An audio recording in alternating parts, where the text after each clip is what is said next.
I took this photo of Bartholomew Island in the Galapagos with my iPhone 12 Pro and edited it in Luminar Neo. What do you guys think?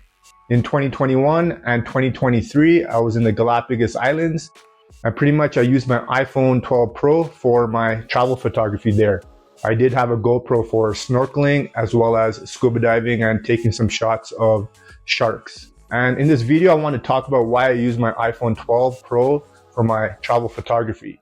Back in 2022, I moved from Canada to Colombia and I didn't have that much space in my luggage. The space in my luggage was a luxury, so I decided to sell my Canon 6D as well as get rid of my lens back then to save on some space.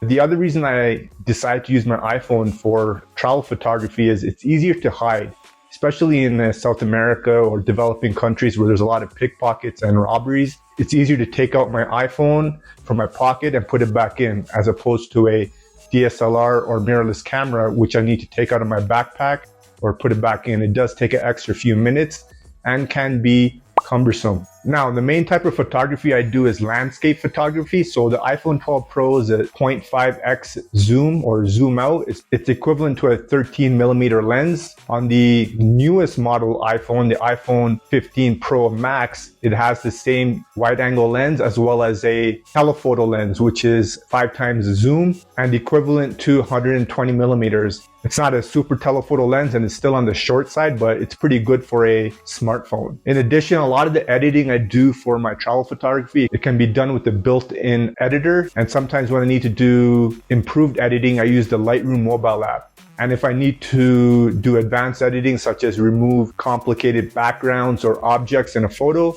then I would just use AirDrop, put it into my MacBook Pro and edit the photo in Photoshop. And another reason I only use my iPhone for travel photography is due to flying. There's a lot of budget airlines as well as some grade A airlines that only have ultra basic fares, meaning they don't even include a carry-on. So sometimes I only fly with my backpack and I don't want to pack a DSLR camera and lens because I need it for my clothes as well as my laptop and so forth. So I just use a backpack and I just put the backpack under the seat in front of me. And that saves a little bit of space as well as some money, and I don't need to pay extra for a carry-on bag. According to IDC, 235 million iPhones were sold in 2023, and in total 1.1 billion smartphones were sold globally. That includes the Samsung Galaxy as well as some other brands. Now compare that to 121 million consumer cameras sold in 2023 globally, according to Statista. Of course, every iPhone or smartphone sold in 2023 wasn't for the sole purpose of travel photography or photography in general. Some people were just using it for email, social media, chatting, even Tinder.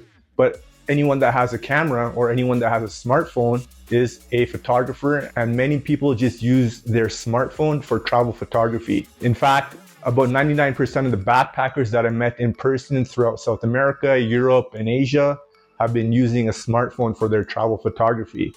And it's very seldom that I see someone pull out a mirrorless camera or DSLR. When they do, I'm actually pretty impressed. I've traveled with a DSLR while I was backpacking before, but it's very difficult. Unfortunately, this past winter, I did buy an Insta360 X3 for snowboarding, and I also bought a DJI Mini Pro 4.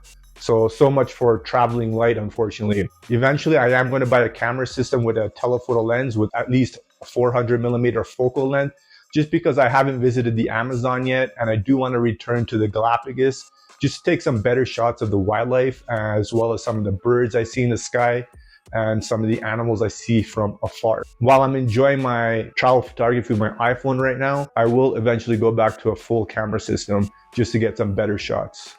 If you're a photography enthusiast, travel photography with your iPhone is sufficient. Of course, if you're a professional photographer and need to do prints or deliver photos to clients, then I would recommend just sticking with a professional camera system. By the way, I recorded this video with my iPhone 12 Pro, so I couldn't show it to you. But here's a photo of it with my MacBook. If you enjoyed this video, you know what to do. And as always, live easy, sleep breezy, and stay lovely.